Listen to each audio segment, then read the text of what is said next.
Ouais. Bonjour à tous, merci beaucoup d'être présents. On est peut-être un peu nombreux, donc peut-être que certaines personnes peuvent s'asseoir sur les marches si on manque un peu de place. Voilà, on a essayé d'optimiser l'espace au maximum. Il reste une place tout devant là, monsieur, je vous vois bien parti là. Il y en a une aussi tout devant là-bas.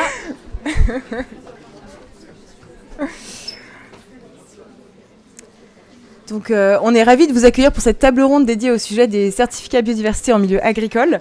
Et donc j'ai le plaisir d'accueillir avec moi Grégoire Even, directeur du développement au sein de l'association Noé. Anka Hélène David, directrice climat et nature chez Christian Dior Couture. Et Fabiola Flex, présidente de l'Organization for Biodiversity Certificates. Et donc moi j'animerai la table ronde en tant que responsable biodiversité chez Agoterra. Et donc juste pour introduire un peu la table ronde, je voulais faire un petit récap sur notre démarche et ses origines.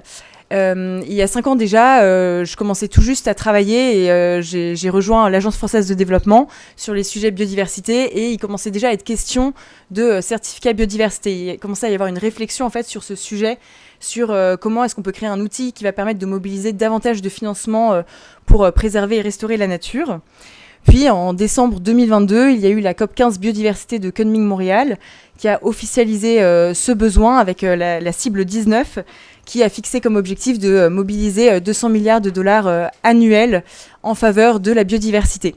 Et donc, il y a aussi identifié ce besoin de créer des nouveaux outils de financement pour vraiment pouvoir passer à l'échelle.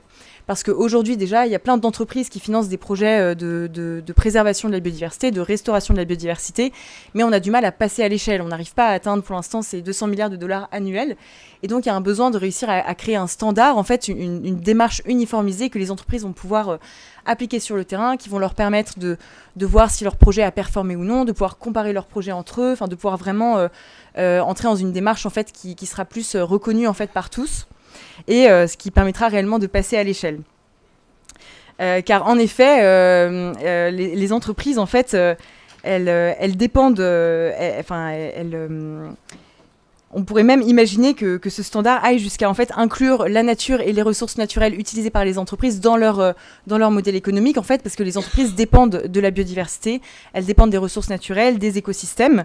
Et d'ailleurs, il y a plusieurs chiffres qui ont été publiés ces dernières années grâce à des rapports d'expertise. Mais donc, par exemple, un chiffre qui est que 55% de l'économie mondiale, du PIB mondial, dépend en réalité des services écosystémiques. Et donc ici, quand on parle de biodiversité, on ne parle pas uniquement de la faune et de la flore, mais on parle bien de l'interaction entre les différents écosystèmes et les services écosystémiques qu'ils fournissent du coup aux activités économiques de nos territoires, qu'ils fournissent à nous tous. Et il y a également un autre chiffre qui a été publié qui indique que le PIB français pourrait baisser de 12 à 17% d'ici 15 ans si les entreprises ne prennent pas plus en compte ces services écosystémiques. Parce qu'en réalité, ils se dégradent et ils risquent de continuer à se dégrader si on ne met pas de mesures en place.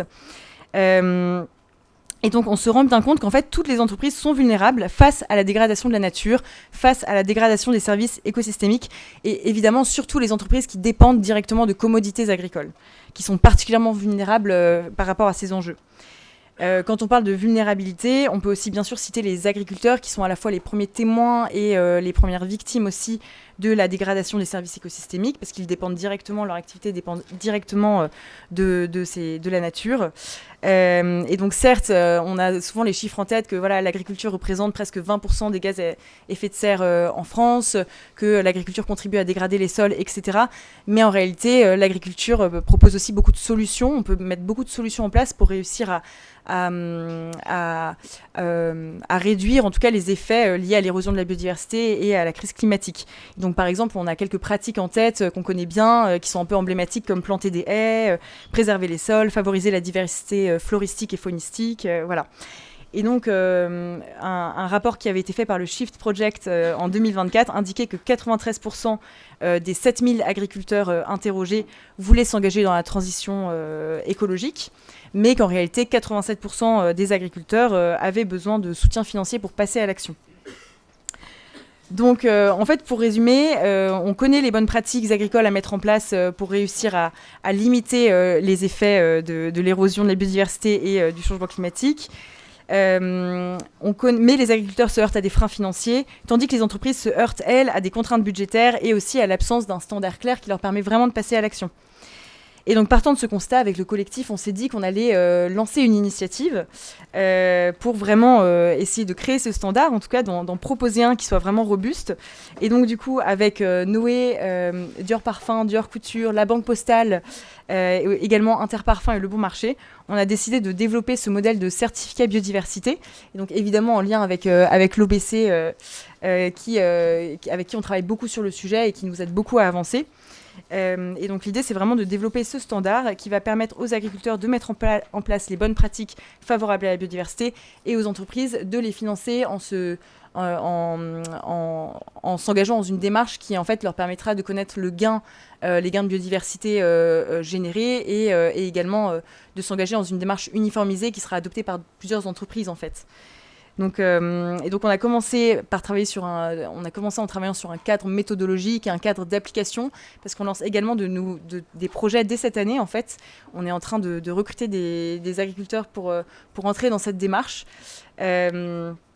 Et donc d'ailleurs, s'il y a des agriculteurs dans la salle et que ça intéresse de tester la démarche, on est preneur parce qu'effectivement, on fait partie du premier pilote de l'OBC qui déploie des projets pour déjà avoir des retours terrain et pouvoir s'engager dans une démarche robuste le plus vite possible. Et donc du coup, je laisse la parole à Grégoire. Enfin, je voulais commencer avec Noé, du coup, qui quand même travaille sur le sujet de la biodiversité depuis très longtemps. Et donc du coup, selon Noé, pour quelles raisons est-ce que les certificats biodiversité s'imposent comme un nouvel outil de financement de la nature qui est finalement incontournable ? Quelle est la position de Noé par rapport à ce sujet ? Bonjour, merci. Bonjour à toutes et toutes. Déjà vous dire qu'en tant que représentant de la société civile, nous on est hyper heureux de voir cette salle comble et encore bravo pour l'organisation et à Gotera, c'est vraiment génial de voir que le sujet prend. Nous vous dire peut-être juste Noé pour voir, parce que ONG ça veut dire plein de choses. Nous on est une ONG très opérateur, donc on va vraiment depuis 25 ans, on accompagne les filières en France et à l'international pour justement faire de la restauration et de la conservation de la nature. Donc on a vraiment ce côté vraiment les deux pieds dans la terre ou dans la poussière, puisqu'on est beaucoup en Afrique également. Et pour répondre à ta question, nous, ce qu'on voit pour vous faire les retours terrain, parce qu'on travaille évidemment avec toutes les parties prenantes des écosystèmes les territoires sur lesquels on travaille, donc notamment les entreprises. Et ce qu'on voit vraiment, c'est qu'à l'heure actuelle, tous ces enjeux de biodiversité, ils sont de plus en plus pilotés effectivement par la finance, où on voit et la gestion des risques, et en 4 on parlera probablement un petit peu. Mais c'est-à-dire que ces enjeux de biodiversité, on se rend compte qu'il y a vraiment un véritable sujet on ne peut pas faire de business sur une planète morte, et que maintenant l'enjeu de préservation de la nature, il est plus idéologique ou il est plus, on va dire, culturel. Il est vraiment un enjeu pour les entreprises, et que pourquoi c'est nécessaire, c'est qu'ils nous disent, nous, on est prêt à investir avec vous dans cette conservation ou cette restauration du vivant, mais il faut que vous nous aidiez à mesurer cet investissement pour nous assurer que on investit au bon endroit et qu'on pourra le valoriser auprès de nos investisseurs, de nos fournisseurs, etc. Donc c'est en ça que c'est vraiment nous un outil qui est vraiment demandé et plébiscité. C'est pour ça qu'on a lancé ces pilotes, parce que c'est vrai que suite à Montréal, tout le monde se regardait un peu en chien de faïence, et c'est vrai qu'il y a eu des belles rencontres avec Mathieu, avec Fabiola, avec plein d'autres personnes, Dior évidemment. On s'est dit bon allez, on retrousse les manches et on va tester des choses. Ce sera imparfait, on le savait tous. On sait que tout est perfectible, et comme le disait Mathieu en introduction, on est aussi hyper preneur de critiques constructives. Mais c'est vraiment dans ce mindset-là. Et puis, peut-être l'autre chose que je peux vous dire en tant qu'opérateur terrain, c'est un secret pour personne, mais les fonds institutionnels sont en train de s'effondrer. Il y a vraiment plus d'argent sur le terrain pour préserver la nature. En France, en Europe, il n'y en a plus. À l'international, je ne vous raconte pas, c'est vraiment catastrophique. Donc, nous, ce que nous disent les bailleurs institutionnels historiques de Noé, l'AFD, la Banque mondiale, USAID, qui n'est plus un bailleur de Noé, ils nous disent allez voir les privés, c'est leur job, c'est leur responsabilité. Nous, on est prêt à faire de la finance mixte, de la planet finance, mais on veut que les privés viennent. Et c'est dans ce cadre-là qu'ils nous disent ok, mais il nous faut des outils pour mesurer tout ça. Donc voilà pourquoi, peut-être en introduction, pour reposer un peu nous ce qu'on vit sur le terrain, ces outils-là, alors on appelle ça des certificats, des nature metrics, des nature assets, peu importe. En tout cas, il faut qu'on intègre ça, parce que cette économie où effectivement la nature était gratuite et où ces services écosystémiques n'avaient pas de valeur, on arrive à la fin de ce cycle. Et là, c'est chouette parce que c'est une réalité. Enfin, on le savait tous dans le fond, mais là, vraiment, ça devient une réalité. Et donc, c'est plutôt très positif. Voilà. Merci beaucoup. Et je m'adresse à Anka. Parce que je voulais un peu creuser cette question de finalement pourquoi est-ce que Dior s'engage sur ce modèle de certificat biodiversité. Qu'est-ce que vous attendez précisément de ces certificats qu'on a développés ensemble? Est-ce que tu peux nous en dire un petit peu plus, Anka?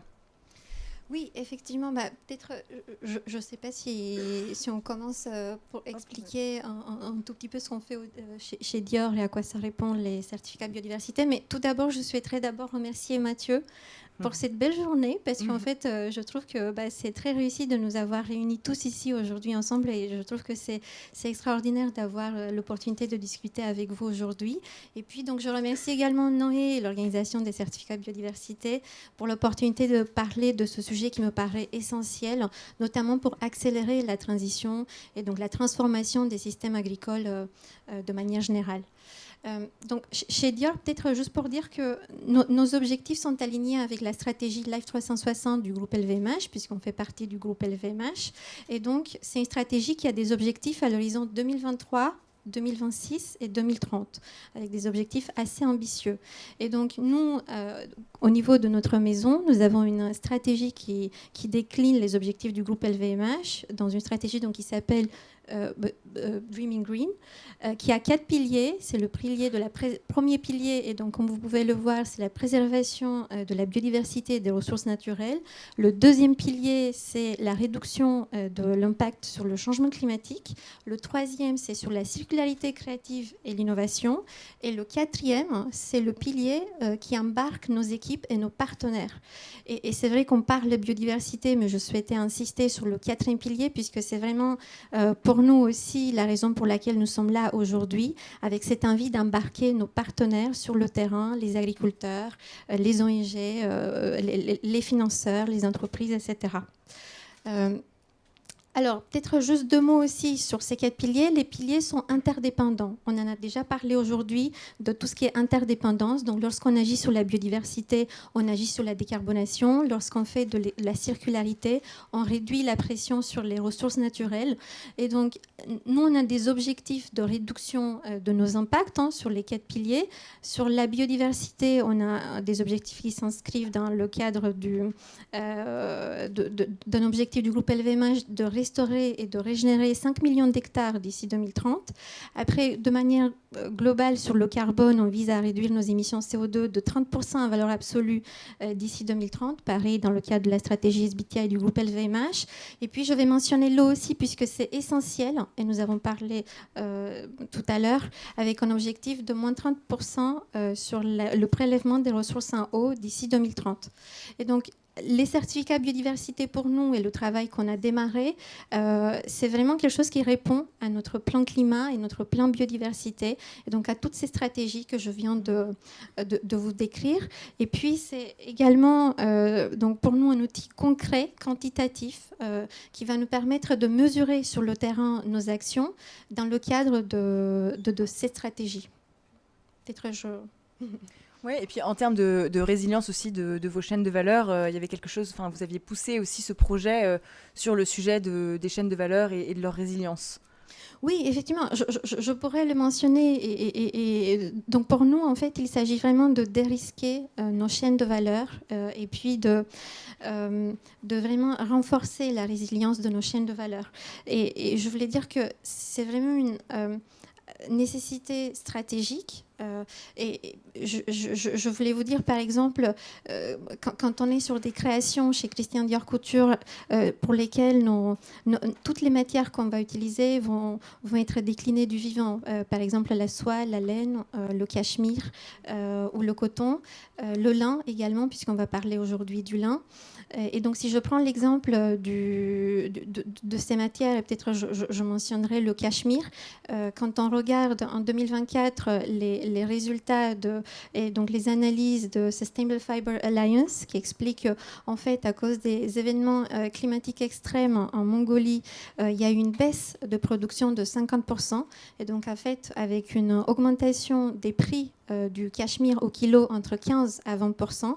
Donc pour nous, c'est vraiment aussi la façon dont on regarde les certificats biodiversité comme une manière de réduire les risques, renforcer, comme je disais, la résilience des chaînes de valeur, mais également réduire la volatilité des prix. Et je pense que c'est aussi comme ça qu'on devrait le voir. C'est pas seulement peut-être du point de vue financier, quand on regarde les départements financiers, pour eux, les investissements, c'est de l'OPEX. Et donc l'OPEX, on le voit tout de suite dans notre PNL. Le CAPEX, effectivement, là où on aimerait effectivement voir du CAPEX, parce qu'en fait, le CAPEX, c'est quelque chose qu'on va amortir sur plusieurs années. Mais je pense justement, et c'est un peu notre message aujourd'hui, que la façon dont on peut le voir, c'est vraiment cette résilience et la façon dont on va sécuriser les approvisionnements. Et bien sûr, pas seulement, on va avoir cette contribution positive à la biodiversité de manière générale et à la nature et au vivant. Merci beaucoup. Et Fabiola, est-ce que tu pourrais un petit peu nous parler de l'Organization for Biodiversity Certificates et de vos objectifs justement, et pourquoi est-ce que vous souhaitez, est-ce que vous pensez que les certificats de biodiversité sont un outil incontournable pour le financement de la biodiversité ? Avec plaisir. Et d'abord, je suis désolée, je ne vais pas faire dans l'originalité. Bravo Mathieu, bravo à l'équipe d'Agotera, c'est juste incroyable. Il y a 3 ans, lorsqu'on a lancé OBC, on aurait pu imaginer qu'il y ait une salle pleine comme ça. Non, vraiment pas. Donc bravo. Les certificats biodiv, les crédits biodiv, nous n'allons pas dans les divergences de termes qui n'ont aucun intérêt, parce qu'aujourd'hui, c'est quoi la réalité du marché des certificats biodiv et crédits ? Niente. Si vous me demandez, est-ce que moi demain, tout de suite, là, je peux générer des crédits biodiv, les vendre sur un marché pour les entreprises, avoir un claim, aller voir mon directeur financier et dire, tu vois, ça s'intègre bien dans ta compta, l'investissement rentable ? Non. Mais par contre, les crédits certificats, restons sur le mot certificat, et après, l'Union européenne fait une distinction, on la fera aussi, il n'y a pas de souci. D'abord, il faut délivrer, après on verra pour le nom. Mais aujourd'hui, ces crédits nature, biodiv, ils sont là. Vraiment, on est membre du groupe d'experts de la Commission européenne. Ils arrivent. Ils sont là. D'ici 5 ans, l'outil existe. Donc la question, c'est pas est-ce que l'outil va exister ? Est-ce que je peux le générer tout de suite ? Non. C'est moi, si je suis sur le terrain, et merci à Noé, membre très actif, merci à Agotera, effectivement. Oui, mais Rachel n'est pas opérateur. J'arrivais à Rachel. Qui se pose la question de... comment je veux m'assurer que ces crédits, ces certificats biodiv soient adaptés à la réalité de mon terrain, à mon champ, à mon projet. Là, oui, il faut se la poser maintenant pour construire quelque chose qui tienne la route à ce niveau-là. Et effectivement, Kering, membre, merci aussi pour tout. Et tous ces corporates qui veulent faire quelque chose, mais qui ont besoin de quoi ? D'un claim, qui ont besoin de s'assurer, lorsqu'on parle au directeur financier, que la chose soit solide. Mais tout ça, ça se construit, ça ne tombe pas du ciel. Ou sinon, si on attend ce qui va tomber du ciel, de la Commission ou d'autres acteurs américains, asiatiques, j'en sais rien que d'autres, parce qu'il y en a des initiatives dans le monde, mais ça ne sera pas adapté à la réalité de nos territoires. Ils s'en foutent de nous. La France, c'est quoi ? Rien. Mais rien. De rien. Donc, c'est pour ça qu'on s'est dit, quand on a créé OBC, on s'est dit, OK, il nous faut quelque chose qui fonctionne déjà. Et ça veut dire quoi qui fonctionne avec tous les objectifs que je viens de dire, c'est-à-dire qui répondent à la réalité du terrain et qui soit vendable sur un marché où il y a des financements, parce que s'il n'y a pas de sous, de toute façon, il y aura encore, pardon de dire ce mot, rien. Donc, on s'est dit 2 choses. Donc, on s'est dit il faut déjà que ça soit compréhensible par tout le monde, que les opérateurs sur les terrains savent de quoi on parle. Donc, si je suis sûre qu'il y a des agriculteurs, Mathieu, tu l'as dit, qui sont dans la salle. Je suis sûre, si je leur demande, mais vous savez ce qu'il faut faire pour améliorer la biodiversité dans votre champ ? Mais oui, vous le savez en fait. Vous savez qu'il faut faire une haie, plus ou moins ça. Enfin, moi, je suis nulle, je ne suis pas agronome, donc je vais dire des bêtises, je m'arrête à la haie en général. Je ne vais pas plus loin. Donc, mais vous le savez.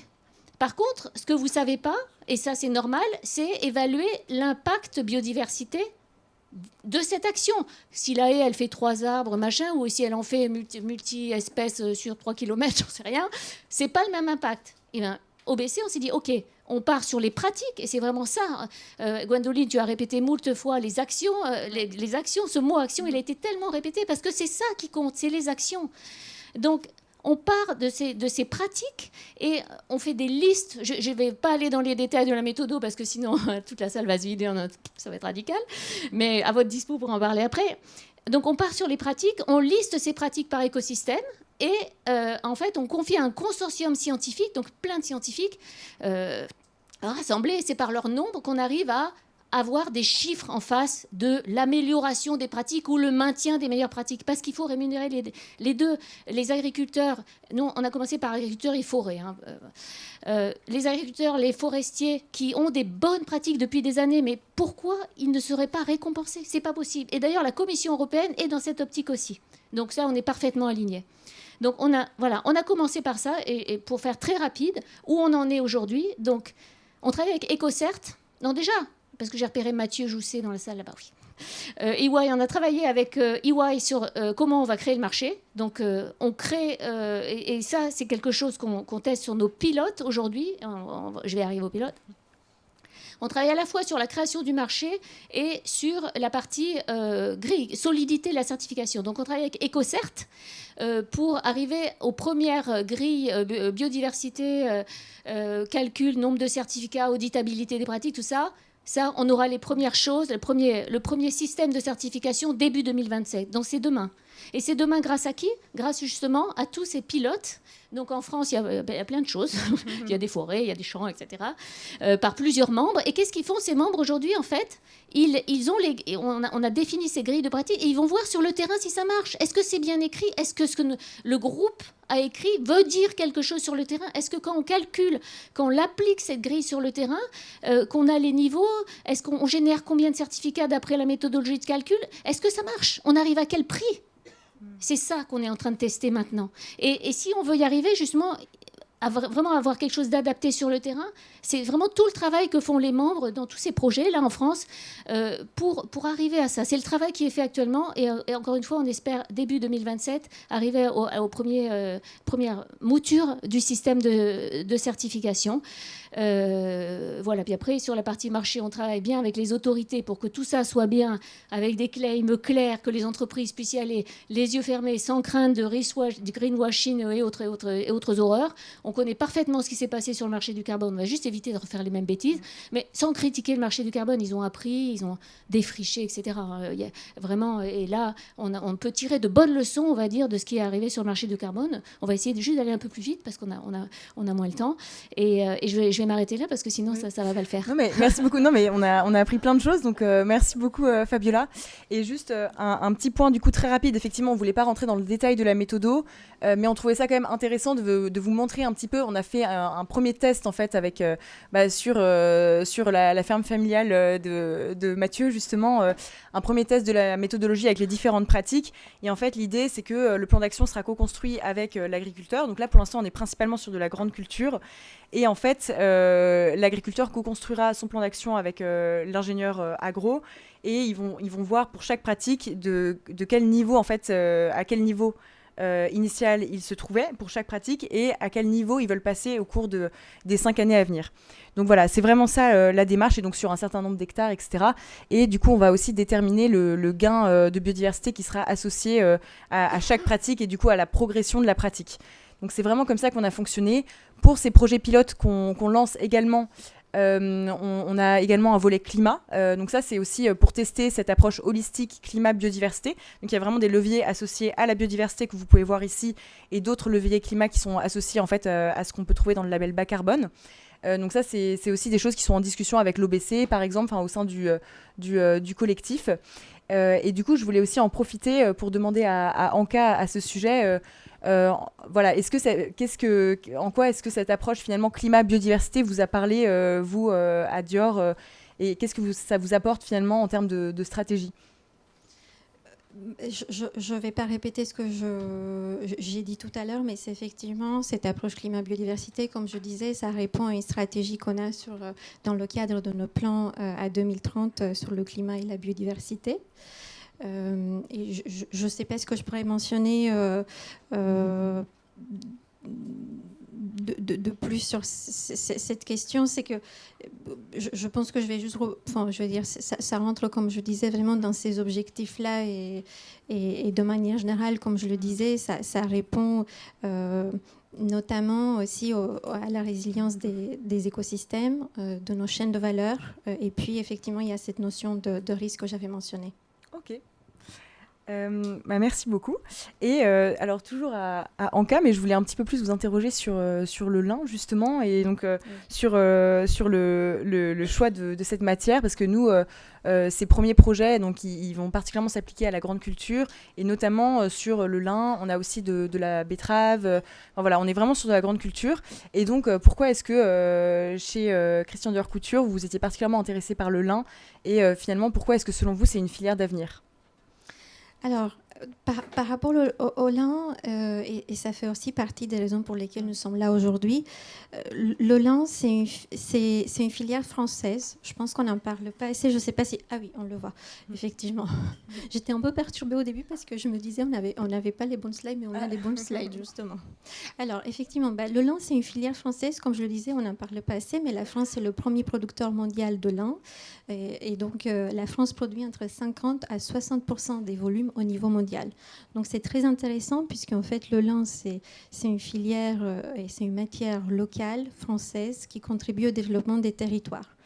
Pour revenir à la façon dont on travaille avec le lin, c'est aussi très intéressant. C'est une matière exceptionnelle qui a même du point de vue environnemental, puisque le lin, quand on le compare avec d'autres matières, va dans un premier temps, par exemple par rapport au coton, on va consommer moins d'eau.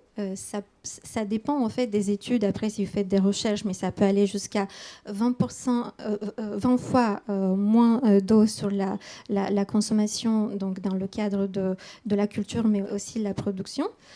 Ensuite, en ce qui concerne la décarbonation, donc l'impact climat de cette fibre, c'est une fibre, ce qu'on appelle en anglais carbon positive crop, c'est-à-dire que le lin, avant sa transformation, toute transformation, va émettre soit très peu de CO2, soit quasiment pas du tout. Donc, c'est aussi avoir quelque chose qui est à voir sur ces projets.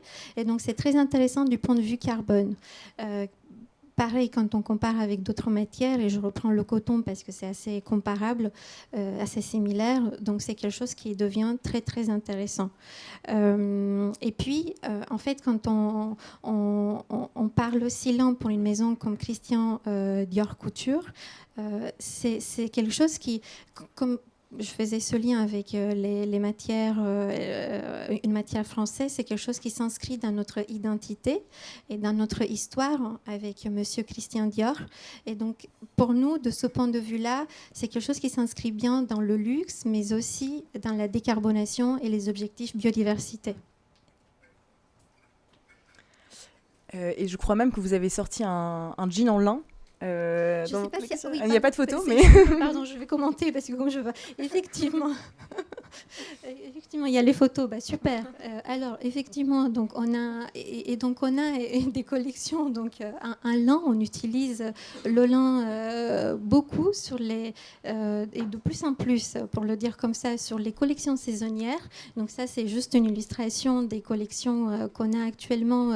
Donc c'est un costume en lin, mais on va faire effectivement... C'est un très bon point puisqu'on en avait discuté. On a fait même un denim, un jean en 100% lin. C'est vrai que le denim, c'est 100% coton.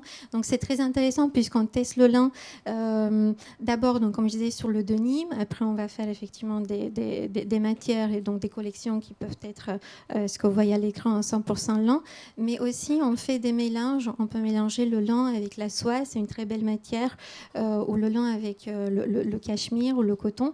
Et donc, c'est vrai que pour nous, ça devient de plus en plus une matière intéressante, comme je disais, pas seulement que ça s'inscrit dans une démarche, comme je disais, locale, française, territoriale, mais aussi ça contribue à nos objectifs climat et biodiversité. Merci beaucoup. Et alors j'avais une dernière question pour Grégoire, du coup. Donc c'est une question un peu prospective, mais à horizon 20 ans, comment est-ce que tu imaginerais le dispositif des certificats biodiversité? À quoi est-ce que ça pourrait ressembler selon toi? Et aussi, selon toi, quels moyens est-ce qu'il faudrait mettre en place aujourd'hui pour atteindre cette image un peu idéale des certificats biodiversité à 20 ans? C'est pas facile comme question. Je reviens sur ce que disait Anka. Pour nous, d'un point de vue prospectif, c'est que la nature va rentrer dans l'équation financière. C'est vrai qu'il y a le coup de frein sur la CSRD, mais on voyait qu'il y avait vraiment le pied financier, le pied extra-financier qui était en train de se rapprocher petit à petit. Bon, là, on est reparti en grand écart. Mais in fine, on voit bien que c'est quand même deux choses qui vont fusionner sur le moyen terme. Donc nous, notre vision, c'est que, et en tout cas c'est la vision de société qu'on prône, c'est que cette nature, l'intégration de ces sujets-là fasse vraiment partie intégrante de la réflexion business et de développement. Et peut-être le message, moi, pour rebondir sur ce que disait Fabiola, ce que je voulais aussi vous faire passer aujourd'hui, c'est que maintenant, il existe vraiment des collectifs, il existe des initiatives qui sont en train de se mettre en place. Nous, on travaille avec une quarantaine d'entreprises et on voit que beaucoup, j'imagine dans la salle, d'entre vous, vous vous sentez un peu seul. Voilà, mais il y a plein de choses qui émergent.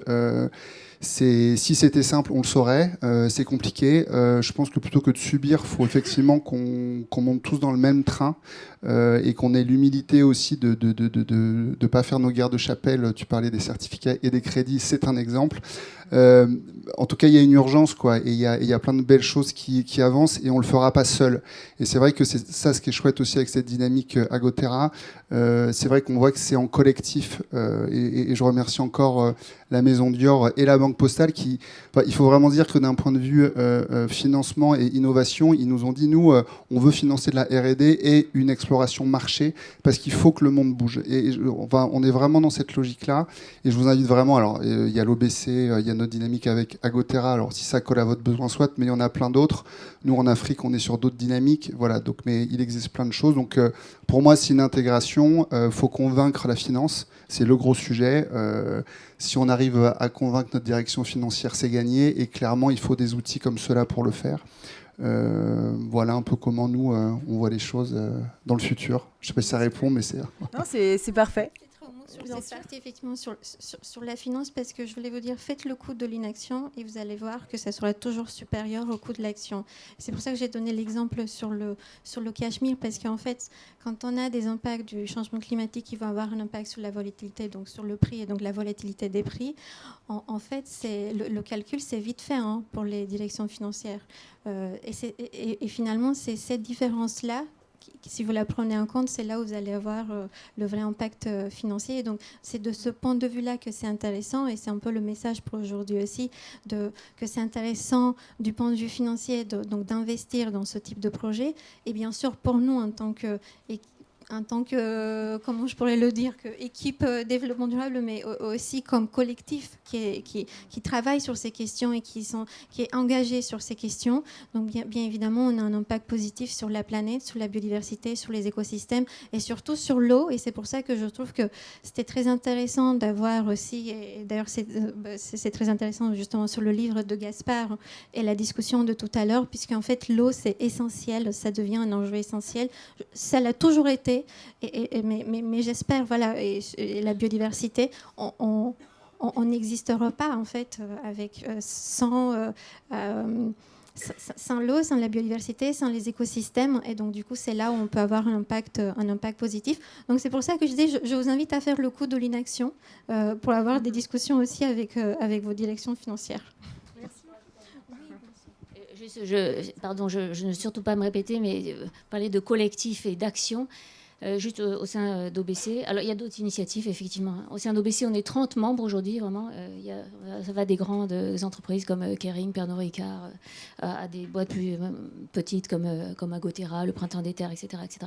On est 30 membres. On est tous bénévoles dans les groupes techniques pour appliquer les projets. Moi, je suis la première des bénévoles et je pense que le coût au sein de mon entreprise, parce que je n'ai pas que cette casquette, je ne suis pas payée, énorme, mais on y croit, on se retrousse les manches. Et donc, s'il vous plaît, n'attendez pas. Si vous voulez que ça marche pour vous, retroussez-vous les manches avec nous. Venez au BC ou ailleurs, peu importe. Je connais très bien Vera, je connais très bien Plan Vivo qui font des choses. Si on voit à un moment que c'est Vera qui marche le mieux, et si on peut leur apporter tout ce qu'on a fait, mais on le fera. On s'en fout, en fait, d'OBC ou que ce soit. Il faut juste faire quelque chose qui marche. Donc, vraiment, allons-y, quoi. Voilà.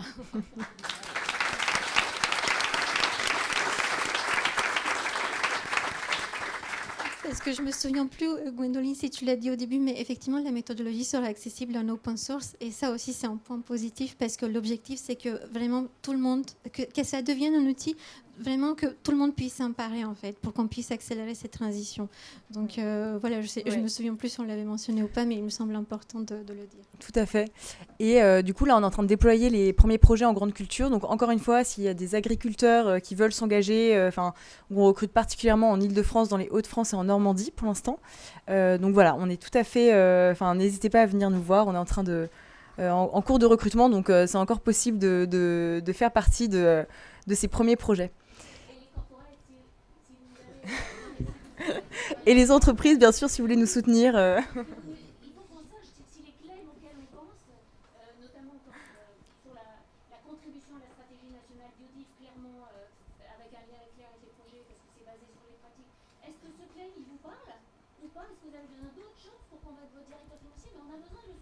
Et d'ailleurs, c'est le moment des questions, donc n'hésitez pas à poser vos questions, voilà, pour...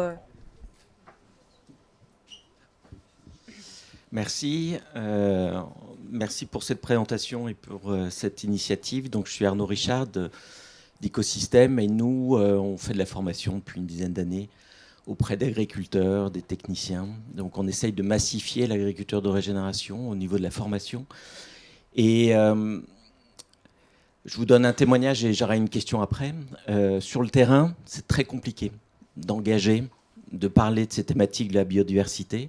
On essaye vraiment de l'apporter, de le faire dans nos formations, mais vraiment, on a plutôt de la réticence et du rejet sur ces thématiques-là, parce que ce n'est pas la priorité. On verra, on a d'autres choses. Et c'est de la contrainte quand même. Les remontées, c'est beaucoup de la contrainte de la biodiversité.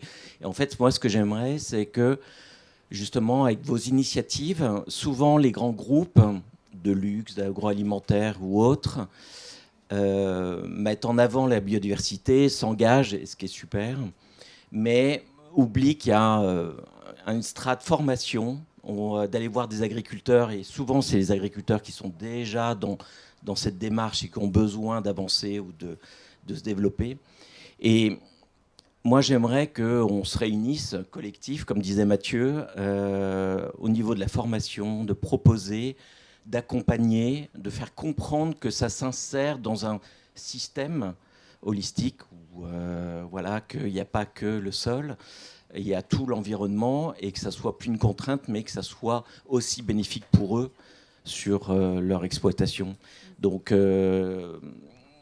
voilà, c'est ne pas oublier cette strate formation. Et Oui, je voulais juste commencer par... désolée, je te passe la parole, mais juste, c'est vrai que je n'ai pas forcément précisé, mais justement, ces certificats, ils permettent de couvrir le coût de la transition, enfin en tout cas, au moins une bonne partie des investissements qui vont être nécessaires à l'agriculteur, donc c'est vraiment l'idée. Et également, éventuellement, le manque à gagner, parce qu'effectivement, si par exemple, ils décident de faire un peu d'agroforesterie, bon déjà, il y a des coûts d'investissement, mais il y a aussi une perte d'espace, donc des rendements qui baissent un petit peu. Donc l'idée, c'est aussi de pouvoir compenser ce manque à gagner. Et donc, il y a bien toute une grille de rémunération qui est faite. Et en fait, l'idée des certificats, c'est bien de couvrir quelque part ce coût de la transition. Je te laisse la parole sur la formation. La formation, elle est effectivement la partie sociale. Que ce soit ce pilote-là ou tous les autres pilotes, Alors pour les initiés, il y a ce qu'on appelle l'IAPB qui donne les grandes lignes directrices au niveau international. Et effectivement, l'intégration des aspects sociaux est clé en termes de gouvernance et de redistribution et de formation. Alors, donc nous, là, effectivement, en France, on est sur des aspects plus de rétribution pour les fermiers. Il faut se projeter en Afrique, par exemple, où il y a vraiment d'autres sujets. Donc ça, c'est clé aussi dans tous les référentiels. Et donc nous, là, en tête, et preuve en est, c'est que notamment avec Agoterra, il y a tout un volet formation qu'on va tester. Donc là, encore une fois, et c'est pour ça qu'on s'est aussi retrouvé avec Agoterra, c'est que nous, on a vraiment cet accompagnement des filières qu'on sait faire. Et donc, dans ces pilotes, il y aura ce volet formation où les équipes terrain-programme dont que Lisa représente de notre équipe, voilà. Donc, elles pourront en parler avec vous après, mais effectivement, on est très biodiv et vous avez entièrement raison. Mais l'IAPB veille vraiment sur ça et l'OBC est dans le cadre de l'IAPB, et donc le pilote est dedans. Donc, c'est intégré, quoi. Merci. Éric Sarrazin, arboriculteur en Maine-et-Loire. Ça fait bientôt 30 ans que je suis en production fruitière intégrée, bientôt 20 ans de verger éco-responsable, 20 ans d'agriculture biologique. Voilà. Ça fait maintenant 7 ans que je me suis penché effectivement sur des indicateurs ou sur des mesurables de biodiversité au sein de mon verger.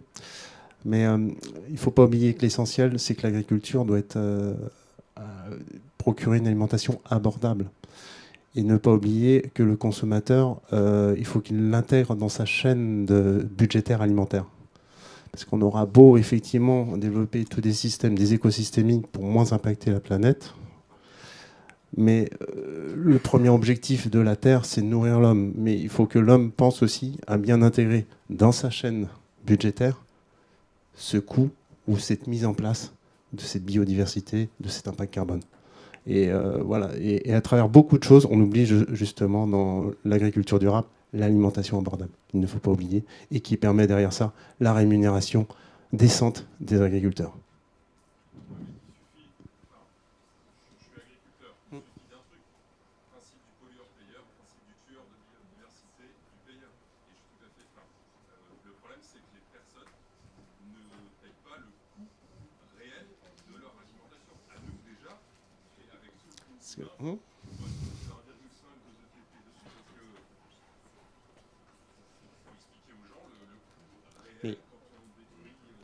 Mais c'est la principale formation qu'il faut qu'on fasse parce que c'est eux. Voilà. Nous, on est persuadés, le Shift Project, moi j'ai fait partie des 7000 agriculteurs qui ont répondu j'ai envie de changer. Voilà. Romain, si tu peux prendre un micro parce qu'on a les conférences qui sont live et enregistrées, s'il te plaît, on ne t'entend pas. On connaît les agris, hein, mais un petit peu de... Donc ouais, Romain Sarrels, je suis basé dans le Nord. Oui, le coût, il faut juste qu'on le finance. Mais moi, il y a aussi un sujet qui m'intéresse, c'est le côté économique. À titre perso, j'ai regardé sur les haies, parce que je viens d'un endroit où il y avait des haies il y a 30 ans, il y en a presque plus, c'est le bocage de la Vénois. Et je veux en remettre. Il y a un truc qui est simple, la haie, à 15 ans, c'est quasi rentable. Si vous recépez une haie tous les 15 ans, en faisant du bois litière, de la plaquette litière pour les éleveurs qui trouvent plus de paille et qui sont en train de se battre. Là, j'ai eu 4 voisins qui m'ont appelé pour me demander, ils sont même prêts à prendre mon colza en paille pour mettre leur litière. Donc j'ai envie de leur dire, les mecs, remettons des haies et gérons. Le problème, c'est que c'est sur 12 à 15 ans. Pareil, bois de chauffage. Désolé, hein, ça fait un peu de carbone, mais bon, qu'est-ce qui vaut mieux, le gaz de Poutine, de Trump, de machin, du truc, ou du bois de chauffage derrière chez vous, regardez un peu. Et donc, moi, la question qui m'embête un peu, parce que j'ai un peu regardé le côté pilote et tout ça, alors déjà, le mot pilote, il me fait flipper, hein, je suis parti pour des prêts de 10, 15, 20 ans, donc des financements sur 3, 5, 6 ans, je me dis, waouh. Et la deuxième chose, c'est, est-ce qu'on peut pas imaginer côté financeur, en fait, des aides à ces investissements-là rentables. Alors, ça va être très dur. La mare, je sais pas. Mais moi, la mare, elle m'intéresse vachement parce que l'eau, c'est primordial. Mais la première question que j'ai posée à Arnaud de chez Agoterra, là, c'est OK, si je fais une mare et qu'à côté, je mets un bassin de rétention et j'ai pas envie d'aller. Mais quand même, la question, c'est comment je fais un peu pour gérer la ressource en eau dessus. Les bandes fleuries, je suis convaincu que ça va être plus rentable, entre guillemets, pour mon exploitation, mais comment faire ? Voilà, moi je suis parti pour le côté bio, donc moi ce qui m'embête un peu, c'est le côté on finance à court terme. Et si on regardait, effectivement, moi je suis convaincu, je cherche quelqu'un prêt à investir sur 15 ans, à me prêter du capital. Je suis prêt à le rémunérer, le capital, mais pour que sur 15 ans, ça aille. Par contre, je vous assure que la banque qui m'a déjà financé le cheptel, le matériel, les bâtiments, à qui je dis il y a la toiture à refaire parce que c'est de l'amiante. Là, en fait, ça bloque et je m'en sors plus. Donc, comment on peut imaginer d'autres choses de financement pour des choses rentables, entre guillemets? Et c'est ça qui est canon avec toi, Romain, c'est qu'on peut itérer. Tu as toujours plein d'idées et tu nous challenges et on est sûr qu'on va trouver des solutions. Il nous reste le temps pour 2 questions. Je pense que Fabiola, Ah oui, il nous faut un micro du coup encore. Ça vous dérange pas? Merci Romain. J'aurais pas la prétention d'apporter la réponse, mais je disais, regardons ce qui se passe sur le marché du carbone pour répondre à cette question. Si on prend le marché du carbone, mon autre casquette, c'est Adriada, on fait des projets de reforestation de 100 000 hectares dans le monde. Forte composante biodive. Mais là, ils sont là, les financements. On les a, les financements. On a les investisseurs, on a les acheteurs où on vend des contrats à 10 ans en forward. Pourquoi? Parce qu'on prend les meilleurs standards de qualité. Où on assume, on fait des projets de type un peu haute qualité, de type investisseur, enfin les données qu'on donne, on répond aux qualité. On parlait du social, il faut qu'on applique les critères de l'IFCPS, les IFC Performance Standard, enfin des choses comme ça, qu'il faut qu'on arrive, si on répond aux critères des investisseurs, on arrive à avoir des financements. C'est pour ça que l'ambition d'OBC, c'est vraiment de bâtir un standard. Pourquoi on ne fait pas que en France et que sur les champs agricoles? Mais parce qu'il n'y aura pas de marché. Il faut quelque chose qui marche dans le monde entier. C'est pour ça qu'on a des pilotes au Pérou, en Côte d'Ivoire, sur l'agroforesterie, de la conservation de forêt, parce qu'il faut que les boîtes, pour les contrats forward, il faut qu'une entreprise qui a des filiales un peu partout dans le monde, elle puisse avoir des certificats biodives de haute qualité, intégrité, IAPB, machin, tout le tralala, mais surtout avec des projets qui répondent aux meilleurs normes de qualité. Il n'y a que comme ça qu'on peut y arriver. Sinon, on dépendra toujours de la philanthropie et du bon vouloir des banques. Et voilà. Mais alors, on n'y est pas encore. Hein. Ouais, non, mais j'aurais vraiment pas la prétention d'avoir la réponse à cette question qui est juste majeure. Mais je disais, voilà, nous, en tout cas, à notre petit niveau, on va essayer d'avancer dans ce sens. C'est pour ça qu'on veut un standard, parce que sur le marché du carbone, si on n'est pas Vera 0047 pour les projets de reforestation, pour avoir des sous et des crédits carbone à plus de 50 €, bonne chance. Hein. Donc, en tropical, hein, pas en France. Voilà, on essaye. C'est ce qu'on essaye de construire ensemble. C'est pour ça qu'on est preneur aussi de tous les... On a des financiers, on a Ardian dans notre association. On travaille avec AXA qui regarde, qui nous donne des conseils pour arriver à ce niveau de perfection qui attire les financiers. Mais voilà, encore une fois, c'est pas fait, mais je pense que c'est vers quoi il faut tendre. Oui, en fait, il faut réussir à créer des ponts à la fois entre les entreprises, les financeurs, etc., et les agriculteurs. Et donc, ça veut dire aussi trouver des compromis. Effectivement, pour beaucoup d'entreprises, s'engager au-delà de 5 ans, c'est un peu compliqué aussi. Donc, l'idée, ce serait effectivement déjà de s'engager sur 5 ans et puis en fait de réengager pour 5 autres années. Mais effectivement, l'idéal, ce serait de s'engager sur une temporalité. Enfin voilà, il faut aussi trouver un compromis du coup entre les différents acteurs qui sont dans le collectif. Mais ça se bâtit ensemble et avec des critères de qualité adaptés aux besoins du projet développeur et de l'acheteur et du financier. Et ça se construit ensemble, encore une fois, je me répète. Il nous reste éventuellement le temps pour une dernière question. Ah oui. Ouais, peut-être qu'on peut en collecter. Merci. Bonjour à tous, Ilham Hassani, je suis chargée de mission bas carbone économie circulaire chez FH Corporate. Et je voulais savoir en fait quels sont les critères sur lesquels vous êtes basé pour choisir les 3 pays pilotes, du coup la France, le Pérou et la Côte d'Ivoire. Ce qui est le plus avancé, là où il y a le plus de boîtes, on peut tester sur un max de produits et on a déjà des discussions avec le gouvernement pour bâtir le marché. D'accord. Donc France, Côte d'Ivoire, Pérou. Okay. Et là on a déposé au Kenya. Il faut couper. Merci beaucoup. Bon, je suis désolée, malheureusement, il faut qu'on coupe parce qu'il y a la conférence d'après. Voilà, il faut. Mais il y a un espace dédié, voilà, donc n'hésitez pas à venir me voir. Il y a un stand biodiversité, on sera tous là, donc n'hésitez pas à venir poser vos questions.